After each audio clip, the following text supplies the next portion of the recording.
ইউরোপীয় ভিসা প্রত্যাশী ঐক্য পরিষদের পক্ষ থেকে আপনাকে জানাই আন্তরিক শুভেচ্ছা ও অভিনন্দন।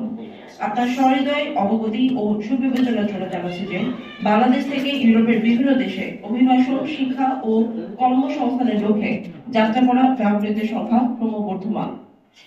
কিন্তু অতি সম্প্রতি Croatia, Romania, Bulgaria, Hungary, Poland, Bosnia, Serbia সহ বেশ কিছু ইউরোপীয় বাংলাদেশের শ্রমিক নিতে বেশ কিছু বিধিনিষেধ আরোপ করা যাচ্ছে। কোন কোন দেশ ইতিমধ্যে আনঅফিসিয়ালি বাংলাদেশিদের ওয়ার্ক পারমিট প্রদান, যেটাকে আমরা কাজের অনুমতিপত্র বলি, ও ভিসা প্রদানের হার আশঙ্কাজনকভাবে কমিয়ে দিয়েছে এবং কোন কোন দেশ টোটালি বন্ধ রেখেছে। উদ্ভূত পরিস্থিতিতে দেশের রেমিটেন্স প্রবাহের এই খাতটি বাঁচাতে মূল সমস্যার চিহ্নিতকরণ ও কার্যকর সমাধানের লক্ষ্যে ইউরোপ ভিসা প্রত্যাশী ঐক্য পরিষদের পক্ষ থেকে আপনাকে এবং আপনার পরামর্শ উপদেষ্টাকে অতি দ্রুত কিছু কার্যকর ব্যবস্থা গ্রহণের জন্য সদরে আবেদন জানাচ্ছি। ইউরোপের দ্বার বাংলাদেশিদের জন্য দ্রুত হওয়ার অন্যতম প্রধান কারণ অবৈধ অভিবাসন। এক দেশের ভিসা নিয়ে গিয়ে সেই দেশ ও নিয়োগকারী কোম্পানি এবং কিংবা বিশ্ববিদ্যালয়ের সাথে বেমানি করে অন্য আরেক দেশে, বিশেষত ফ্রান্স, ইতালি, পর্তুগালে পালিয়ে গিয়ে মিথ্যা অ্যাসাইলাম এর আবেদন করা। ফলশ্রুতিতে ইউরোপের সম্ভাবনাময় বাজারটি অঙ্কুরে বিনষ্ট হতে চলেছে।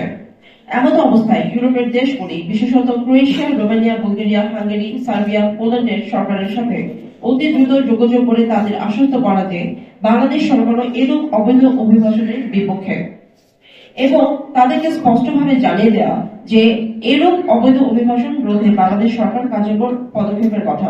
এক্ষেত্রে বাংলাদেশ সরকার কিছু গুরুত্বপূর্ণ কৌশলী পদক্ষেপ নিতে পারে, আর তা হলো, এগুলো আমাদের প্রস্তাব, যে প্রস্তাবগুলো আমরা আমাদের সরকারকে দিচ্ছি। ইউরোপের ভিসা ধারী প্রত্যেকটি কর্মীদের ইমিগ্রেশন ক্লিয়ারেন্স, যেটাকে আমরা প্রদানের পূর্বে প্রত্যেক কর্মীর অভিভাবক কিংবা জামিনদারের নিকট থেকে 10 লক্ষ টাকার চেকের পাতা বিএমএডি কর্তৃপক্ষ জামানত হিসেবে রাখবে।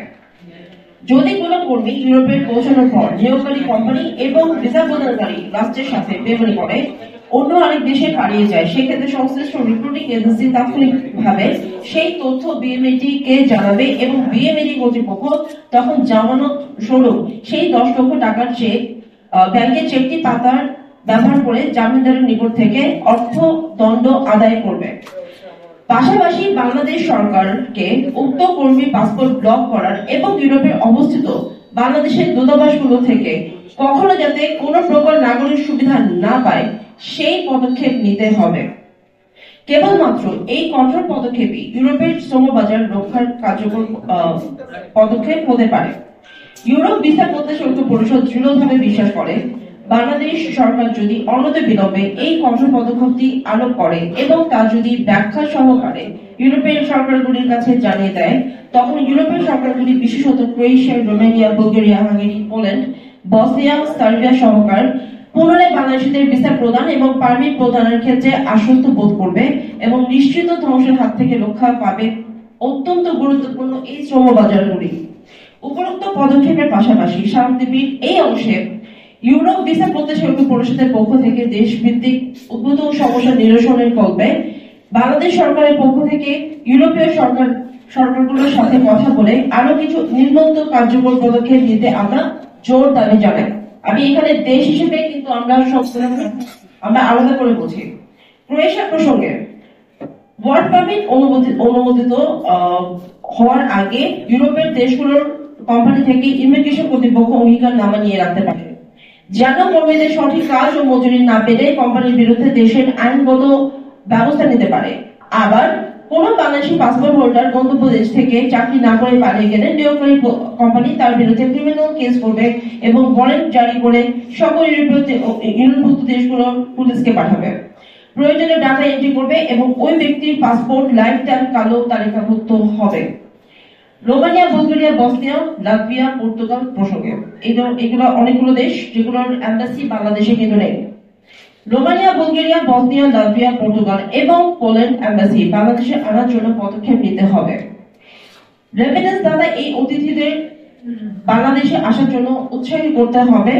প্রয়োজনে বাংলাদেশ সরকারের তরফ থেকে বিনামূল্যে এই রাষ্ট্রীয় অতিথিদের আবাসন সুবিধা প্রদান অফিস স্পেস, নিরাপত্তা প্রদান এবং যাবতীয় লজিস্টিক সাপোর্ট প্রদান করতে হবে। এরপরেও যদি তারা না আসে, সেক্ষেত্রে বিএফএস গ্লোবাল কিংবা অন্য কোনো তৃতীয় পক্ষের মাধ্যমে বাংলাদেশে যাতে বাংলাদেশিদের ভিসা আবেদন জমা করতে পারে এই ব্যাপারে Romania, Bulgaria, Bosnia, Latvia, Portugal, Poland সরকারকে অনুরোধ করতে হবে। যদি দিল্লি থেকে এম্বাসি কোনো ভিসা প্রার্থী ইন্টারভিউ নিতে চায়, সেক্ষেত্রে এই প্রযুক্তির যুগে অনলাইন ইন্টারভিউ নেওয়ার প্রসঙ্গটি বাংলাদেশ সরকারের তরফ থেকে উত্থাপন করা যেতে পারে। এটাও যদি তারা রাজি না হয়, সেক্ষেত্রে ভারতের পাশাপাশি আশেপাশে অন্যান্য যে দেশ ভিয়েতনাম, থাইল্যান্ড, শ্রীলঙ্কা, মালয়েশিয়া ইত্যাদি দেশে অবস্থিত Romania, Bulgaria, Bosnia, Latvia, Portugal ও পোল্যান্ডের এম্বাসিগুলো বাংলাদেশিদের যাতে ভিসা আবেদন জমা করতে পারে এই ব্যাপারে উক্ত দেশের সরকারকে অনুরোধ করতে হবে।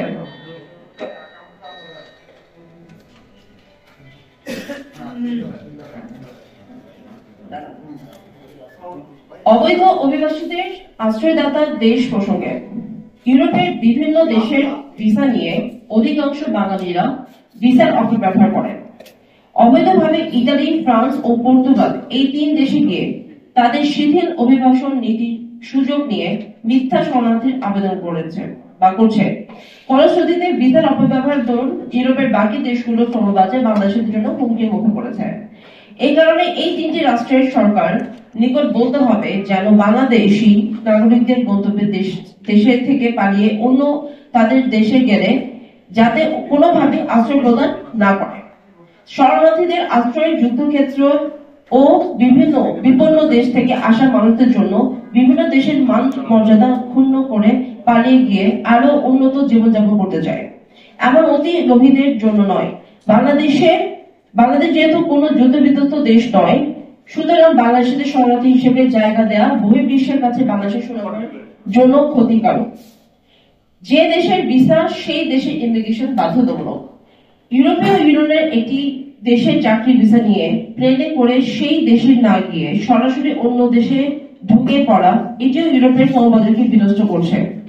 এই অপকর্ম রোধে ইউরোপীয় ইউনিয়নের কাছে বাংলাদেশ সরকারকে জানিয়ে দিতে হবে কেবলমাত্র ভিসা প্রদানকারী দেশই যাতে বাংলাদেশি নাগরিকদের ফার্স্ট এন্ট্রি বা ইমিগ্রেশন সম্পন্ন করা হয়, অন্য কোন রাষ্ট্রে যাতে প্রথম ইমিগ্রেশনটি না করায়। ইউরোপীয় শ্রমবাজার বাঁচাতে ইউরোপ ভিসা প্রত্যাশী ঐক্য পরিষদের পক্ষ থেকে উপরোক্ত মতামত বা দাবিগুলো পূরণ করতে বাংলাদেশ সরকার দায়িত্বশীল ভূমিকা পালনে কার্যকরভাবে এগিয়ে আসবে এবং উপরোক্ত দেশগুলোর সরকারের সাথে কূটনৈতিক চ্যানেলের আলাপ আলোচনার মাধ্যমে উদ্ভূত সমস্যা সমাধানে এগিয়ে আসবে, যাতে করে রেমিটেন্স প্রবাহের এই স্রোত কোনোভাবেই আর স্তব্ধ হয়ে না যায়। বিমান ভাড়ার প্রসঙ্গে আপনারা জানেন যে বর্তমানে বিমান ভাড়া 30% ব্যাট বেড়েছে। এই সাথে কিছু সিন্ডিকেটের মাধ্যমে বিমান ভাড়ার এখন যে পরিস্থিতি এটা কিন্তু খুবই ভয়ঙ্কর রূপ ধারণ করছে। তো আমাদের এই প্রসঙ্গেও আমাদের কিছু প্রস্তাবনা আছে। বিমান ভাড়ার দাম প্রসঙ্গে কলকাতা থেকে পৃথিবীর কোন শহরে যেতে বিমান ভাড়া যদি $500 লাগে, ঢাকা থেকে ওই একই এয়ারলাইন্সে বিমান করে প্রায় একই দূরত্বে ওই শহরে যেতে লাগে $1500, প্রায় 3 গুণ বেশি। বিদেশি এয়ারলাইন্স গুলো এই দেশের মাটিতে ব্যবসা করবে, আবার সিন্ডিকেট করে এই দেশের মানুষকেই শোষণ করবে। এই সিন্ডিকেটকে ভেঙে দিতে হবে, সরকারকে কার্যকর পদক্ষেপ গ্রহণ করতে হবে। ইউরোপ ভিসা প্রত্যাশী ঐক্য পরিষদের পক্ষ থেকে আমাদের স্পষ্ট দাবি, পাশের দেশের পার্শ্ববর্তী শহর কলকাতা থেকে যে বিমান ভাড়া ঢাকার যাত্রীদের ক্ষেত্রে একই বিমান ভাড়া রাখতে হবে। ইউরোপীয় দেশগুলোর শ্রমবাজার রক্ষা ও ইউরোপ গমনে সহায়ক পরিবেশ করার ইউরোপ ভিসা প্রত্যাশী ঐক্য পরিষদের 4 দফা প্রস্তাব। এটা আমাদের 4 দফা প্রস্তাব। প্রথম হচ্ছে রাষ্ট্রীয়ভাবে অবৈধ অভিবাসন ঠেকাতে ইমিগ্রেশন ক্লিয়ারেন্স কার্ডের প্রদানের পূর্বে প্রত্যেক কর্মীর অভিভাবক কিংবা জামিনদার নিকট থেকে 10 লক্ষ টাকার চেকের পাতা বিএমএটি কর্তৃপক্ষকে জামানত হিসেবে নিয়ে রাখতে হবে এবং অবৈধ অভিবাসীদের পাসপোর্ট ব্লক করার এবং ইউরোপে অবস্থিত বাংলাদেশের দূতাবাসগুলো থেকে যাতে কখনো কোনো রকম নাগরিক সুবিধা না পায় সেই ঘোষণা দিতে হবে এবং অবৈধ অভিবাসন রোধে বাংলাদেশ সরকার এইসব কার্যকর পদক্ষেপ কথা Croatia, Romania, Bulgaria, Hungary, Serbia, পোল্যান্ডের সরকারকে ব্যাখ্যা সহকারে জানিয়ে দেবে তাদেরকে বেশি বেশি করে বাংলাদেশি কর্মী নেওয়ার জন্য তাদেরকে উৎসাহিত ও আশ্বস্ত করতে হবে। দ্বিতীয় হচ্ছে কোন কর্মী সঠিক কাজ চুক্তি অনুযায়ী মজুরি না পেলে উক্ত কোম্পানির বিরুদ্ধে সে দেশের আইনগত ব্যবস্থা নেওয়া সুযোগ তৈরি করার জন্য সংশ্লিষ্ট দেশগুলো সরকারকে সাথে আলাপ আলোচনা করতে হবে এবং কোম্পানির ব্যর্থতার কারণে কোনো কর্মী যদি সত্যি বিপদে পড়ে সেক্ষেত্রে প্রথম নিয়োগকারী কোম্পানির অনুমতি সাপেক্ষে উক্ত কর্মীকে যাতে সহজে ওই দেশে দ্বিতীয় কোনো চাকরিতে যোগদান করতে পারে জব ট্রান্সফারের এই আইনগত প্রসেসটি সহজীকরণ করার জন্য সংশ্লিষ্ট দেশগুলোর সরকারের সাথে আলাপ আলোচনা করতে হবে।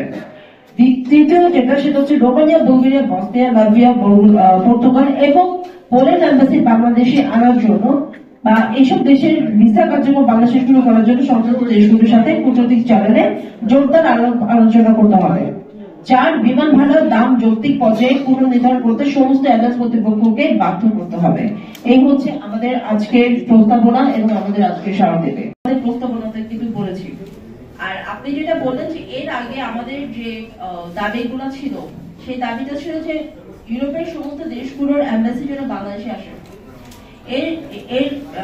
হিসেবে আমি বলছি আপনাকে এটা আমাদের দাবি হিসেবে ক্রোয়েশিয়া কিন্তু অলরেডি বাংলাদেশ থেকে কিন্তু ফাইল নিতে শুরু করেছে সর্বপ্রকার স্টুডেন্ট বলেন বা ওয়ার্ক বলেন বা আপনি আদার্স যেটা বলেন সবই কিন্তু ওরা নিচ্ছে বাংলাদেশ থেকে। এবং বুলগেরিয়াও মোটামুটি আমাদেরকে আশ্বস্ত করেছে যে তারা যত দ্রুত সম্ভব তারা কিন্তু বাংলাদেশ থেকে সর্বপ্রকারের যত ভিসার অ্যাপ্লিকেশন আছে তারা বাংলাদেশ থেকে নেবে। বাংলাদেশ সরকার আমি এরপরও আমরা অনেকবার তাদের সাথে যোগাযোগ করেছি, তারা আমাদেরকে আশ্বস্ত করেছে এবং তারা অনেকের সাথে কথা বলছেন। এম্বাসি বাংলাদেশে আনাটা কিন্তু যথেষ্ট ডিফিকাল্ট, এটা আমরাও জানি, কিন্তু আমরা তাদেরকে বলেছি যে যদি এই মুহূর্তে এম্বাসি আমরা আনতে নাও পারি অন্তত ভিসা গুলো যেন আমরা কোনো মাধ্যমে যেন আমরা অ্যাপ্লিকেশন যেন সাবমিট করি এবং তারা যেন এখন তো প্রযুক্তির যুগ, আমরা যদি ইভেন আমরা স্কাইপ বা জুমের মাধ্যমে যদি ইন্টারভিউ গুলো নিতে পারি তাও কিন্তু হয়। যেমন মাল্টা এবং লিথুয়ানিয়া কিন্তু এভাবেই কিন্তু কার্যক্রম করছে। তো এটা একটা বিষয়। আর দ্বিতীয় যে বিষয়টা আপনি বললেন যে আমাদের আজকের যে দাবিটা এই দাবিটা কিন্তু তার চেয়েও বেশি সঙ্গীন, অনেক বেশি ভয়ঙ্কর। তার কারণটা হচ্ছে যে আপনারা হয়তো জানেন না বা আপনাদের আজকের মাধ্যমে জানতে পারবেন যে বর্তমানে ক্রোয়েশিয়ার ভিসার রেশিও মারাত্মক লেভেলে খারাপ। এম্বাসি গুলো থেকে বলা হচ্ছে বা দিল্লির এম্বাসি থেকে বলা হচ্ছে যে তোমরা ভিসার এই ফাইলগুলো এটা উইথড্র করো, না হলে ভিসা রিফিউজ হবে। পারমিট গুলা বন্ধ করে দিচ্ছে কারণ বাংলাদেশের সরকারকে নেদারল্যান্ড এম্বাসি যে দূতাবাসটা আছে তার মাধ্যমে ক্রোয়েশিয়ান এম্বাসি যে আছে সরকার আছে তারা জানিয়ে দিয়েছে যে বাংলাদেশকে যে কোনো সময় কিন্তু অফিসিয়ালি ব্যান করা হবে। এই যে সময়টা আমরা এখন পার করছি, হাজার হাজার মানুষ এই ক্রোয়েশিয়াতে গিয়ে তাদের স্বপ্ন পূরণ করেছে বিগত 4 বছর। এখন অনেক মানুষ কিন্তু এই আশায় বসে আছে। এখন সরকার যদি এভাবে বসে থাকে একটা ইম্পর্টেন্ট মার্কেট আমরা হারাতে যাচ্ছি, যেটা খুবই ভয়ঙ্কর। আর আপনি টিকেটের কথা যেটা বললেন, আমি মনে করি সরকার চাইলে সবকিছু করতে পারে, যেহেতু বিদেশি সংস্থাগুলোর একটা বাংলাদেশ সরকারের সাথে কোলাবোরেশন করে কিন্তু কাজ করে। তাদেরকে যদি আমরা বাধ্য করি যে অতিরিক্ত মূল্য যাতে তারা নির্ধারণ না করে, তাহলে কিন্তু এটা আমাদের জন্য আমি মনে করি যে কার্যকর হতে পারে। এরপরে কোনো বসে থাকতে করতে পারবো এই সরকারটা আপনারও একটা অন্তর্বর্তীকালীন সরকার, এটা আমাদেরকে মানতে হবে। আমাদের সচিবদেরকে অনেক বেশি অগ্রণী ভূমিকা পালন করতে হবে। ওনাদেরকে যে আপনারা জানেন না যে অলমোস্ট 3 সপ্তাহ আগে আপনার ওই দেশ থেকে ক্রোয়েশিয়া থেকে বা বিভিন্ন দেশগুলো থেকে কিন্তু আমাদের ডিপ্লোম্যাটিকরাই কিন্তু আমাদের এম্বাসি বা আমাদের ওখান থেকে কিন্তু আমাদের এই আমাদের সচিবালয়ে কিন্তু এই রিপোর্টটা দিয়ে দিয়েছে। এই 3 সপ্তাহে আমাদের কি পরিমাণ যে ছেলে রিফিউজ হয়েছে বা কি পরিমাণ লোক যে আপনার পারমিট পায় নাই এটা আপনাদেরকে আমরা পৌঁছাতে পারবো না, হিসাবটা অনেক উপরে।